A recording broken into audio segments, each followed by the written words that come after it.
Play on, America. Right now on News Channel 6 at 11, North Augusta holding a groundbreaking ceremony for its newest school. We'll take you there. Plus, the family of a domestic violence victim sharing her story to help others. But they're also doing to honor her memory. And Augusta city leaders finally agreeing on next year's budget. But will the tough decision mean tax increases or layoffs? Your News at 11 starts right now. Live from Television Park, this is WJBF News Channel 6 at 11. Good evening. Thank you for joining us. I'm Sean Cabbage-Stock. Our coverage you can count on begins with the community coming together for a new school. Aiken County Public Schools holding a groundbreaking ceremony for North Augusta Middle School. Community leaders, faculty, as well as former students were in attendance. Staff members shared excitement for the upgrade. Oh, we're so excited because this is just something we've been waiting on for a long time. I was a student here at this school, so this is just an honor for it to finally be time for a new school. We're so excited. I think having the modern spaces in a lot of the older rooms, we don't have the electrical outlets. We have window heating and air conditioning units, so it's very loud and noisy. So I think having a bright, modern facility is going to benefit them in a lot of ways. And that long-awaited project was made possible by the approval of the 1-cent sales tax. Also in North Augusta, city leaders approving a golf cart ordinance, allowing more time on the roads. The approved ordinance will allow golf carts to be operated from sunrise until 11 p.m., as long as they have headlights, tail lights, brake lights, reflectors, as well as a rear-facing mirror. Drivers must be at least 16 years old with a valid driver's license. South Carolina state law only allows golf cart drivers to drive during daylight hours. Now it's time for a quick check of the forecast with Chief Meteorologist Jenna Petracci. Hey, Jenna. Hey, Sean. It's another cold night, just not quite as cold as it was last night. And you can see when we woke up this morning, temperatures were around 20 degrees, and some places were even in the upper teens. So we will not be seeing any upper teens tomorrow morning. You can see it is much warmer than yesterday, especially for some of our northern and southern line counties, about a 15-degree difference. Augusta is still pretty cold, only 4 degrees warmer right now. And today's almanac shows that we started out the day at 19 degrees in Augusta, but with the sunshine, we really warmed up and the south wind came in and that got us to 60 degrees. Our Terry Lambert Hyundai Skyview cam showing a clear and dry night. Temperatures are in the upper 20s already in Augusta, the rest of us in the low to middle 30s. Wrightsville at 33, Saluda actually still at 40 degrees and 39 in Washington. Dew points are low. We have a lot of dry air in place with winds very light coming out of the south. That south wind will continue to help to warm us up tomorrow. And we're also going to see more cloud cover tomorrow. 26 in the morning, partly cloudy skies. And then looking ahead, you can see clouds on the way tomorrow, followed by a rain chance Thursday, back to sunshine Friday with a brief cool down. But it doesn't look like that cool down will last long. I'll have more details coming up. And back to you, Sean. All right, Jenna, thank you. An 18-year-old recovering tonight after he was shot during an ambush in Washington County late last night. Deputies say the man was sitting in his vehicle on Highway 68 South. A masked gunman approached him and began shooting at his vehicle. The victim escaped and was treated at a local hospital. Authorities arrested 19-year-old Namije Williams and a 17-year-old in connection with that shooting. The Aiken County Sheriff's Office investigating a shooting death. It happened last night in the parking lot of the Circle K on Jefferson Davis Highway. Deputies found 41-year-old Bobby Johnson shot at least once. He died at the scene. No suspect information has been released. A bill in the South Carolina State House could change how domestic violence cases are handled when someone faces criminal charges. Caroline Yaffa has those details. From the Muni building over to the river, the Georgia Historic Preservation has approved the City of Augusta's plan to include a zip line over the Savannah and create an adventure park at the 5th Street pedestrian bridge, and those permits are pending.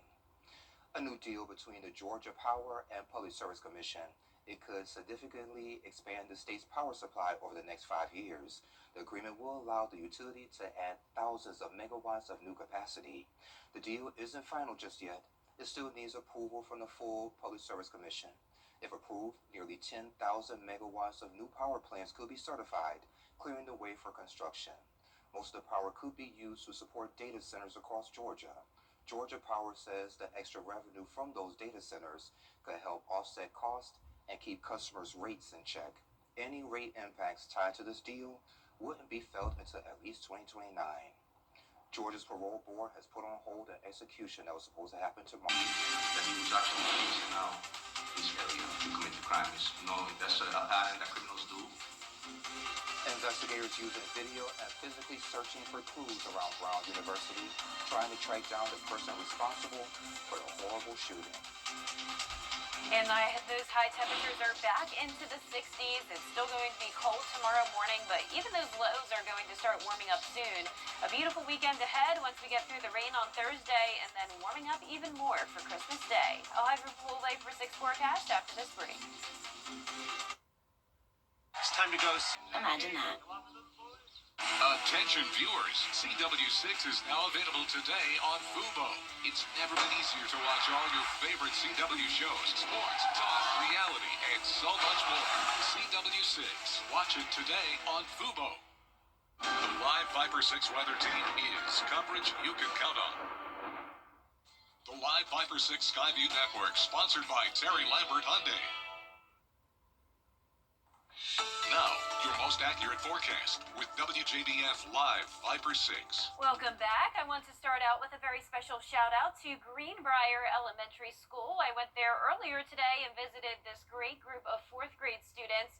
They were so excited to learn about the weather. I think we definitely have some future meteorologists in this group, but I will say they already knew a lot about the weather from their teachers. I was so impressed with everything they knew, and they did a great job coming up to present the forecast. And they definitely want some snow on Christmas Day. I added a snowman to our background here in hopes of maybe us getting snow for them in January, but I can tell you it looks like we will not have a white Christmas, and all of December is going to trend a bit warmer. The month started out pretty chilly. Now we are warming up significantly, and right now on our Terry Lambert Hyundai Skyview cam in McDuffie County, it's a clear and dry night. Still cold. We're below freezing at 29, but it's not going to be as cold as it was yesterday and this morning. So our dew points are in the low 20s, dry air still in place with calm winds. And as we look across the CSRA, some of us much warmer in the upper 30s there in Saluda, Edgefield, McCormick counties, 35 in Wrightsville, 34 in Gibson, Barnwell, and Allendale right at the freezing mark. High pressure is moving out to sea, and this area of low pressure is brewing to the west of us. Cloud cover and some scattered showers. So by tomorrow, we're going to start to see those clouds increase, and we're finally going to be seeing temperatures above freezing again in the 40s Thursday and Friday. A brief drop to below freezing on Saturday morning, and then we start to warm up again. Here's a look at your Wednesday forecast, 27 around 7 a.m., and then near 60 in the afternoon, becoming mostly cloudy but staying dry. So like I mentioned, those warmer temperatures are coming our way, and they're here to stick around through December 30th all across the southeast. So that means I am officially forecasting 70 degrees for Christmas Day, and if anything, I'd say it's trending maybe even a bit warmer with some places in the mid-70s. Christmas Eve warm as well, 69, and it's going to be sunny and dry for our holidays as well. Before we get to that, though, we do have a pretty good chance of rain at 60% on Thursday, so here's our future cast. Still mostly clear at 6 a.m., but clouds are going to start to build into the region. This continues through Wednesday night, but staying dry until we get to Thursday. This is 6 a.m., a few isolated showers around. Then as we get later on into the day, more widespread rain, maybe the possibility of some thunder and lightning and a heavy downpour here and there. A lot of that rain coming in overnight. You can see we already start to dry out by 6 a.m. on Friday. The rest of the day looks sunny and dry. So we'll see anywhere from around a quarter of an inch of rain to half an inch of rain, so not going to help out with our drought too much, but we'll take any rain we can get. But the good news for any holiday travel plans or outdoor activities, things are looking nice and dry for the week of Christmas, and once again, much warmer. All right, thank you. Yeah. And if you're shopping and shipping your gifts through the U.S. Postal Service, we have some deadlines for you. The clock is ticking. You only have a few more days left to get those packages delivered by Christmas. Tomorrow, December 17th, is the deadline for Ground Advantage and First Class Mail.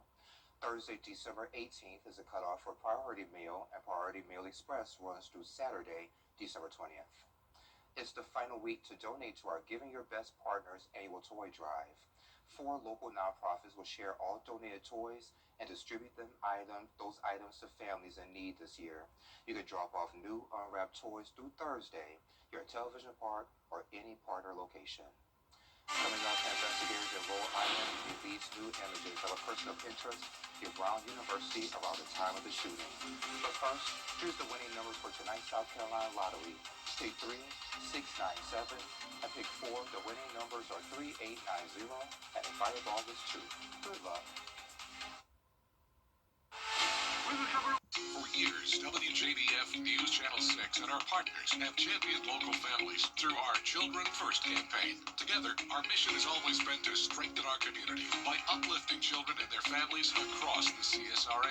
Count on News Channel 6 as we make a difference in the lives of local children. To learn more, visit WJBF.com/Children First. WJBF News Channel 6's Children First initiative is sponsored by Bridgestone and Mike Costello Law Firm. Hi, I'm Gunnar Stockton. Sweaters make the perfect gift this holiday season and are available now at Lionel Smith Limited. Give the men on your list a unique gift this Christmas. A sweater from Lionel Smith Limited. Lionel Smith, limited to only the finest in men's clothing. Our 10-day forecast is showing upper 20s tomorrow morning, increasing clouds of high of 62. Thursday will be pretty cloudy with a 60% chance of rain, followed by a brief cool down on Friday as we go back to sunshine. A beautiful sunny and dry weekend, not feeling like winter though, even though it's the first day of it on Sunday. We're climbing up to 67, and I'm going with a high of 70 on Christmas Day next week. All right, Jenna, thank you. Astronomers have discovered a rare exoplanet with an orbit unlike anything seen before. This looping animation you're watching represents the centuries of movement through space. One full orbit takes hundreds of years. Another reminder that the universe moves on its own timeline. Wow, that's right. Good reminder. Yeah, that's our report for now. The next news starts at 4:30 tomorrow morning. Have a great night, and I love you, Mama.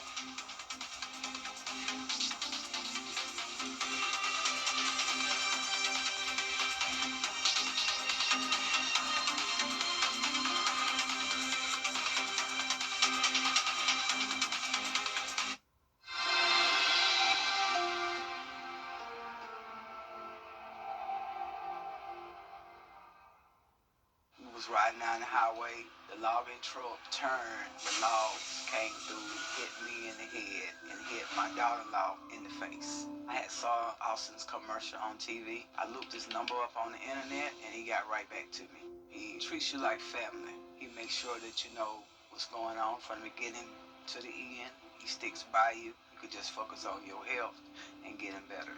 He is an awesome lawyer and a wonderful friend. Tomorrow, only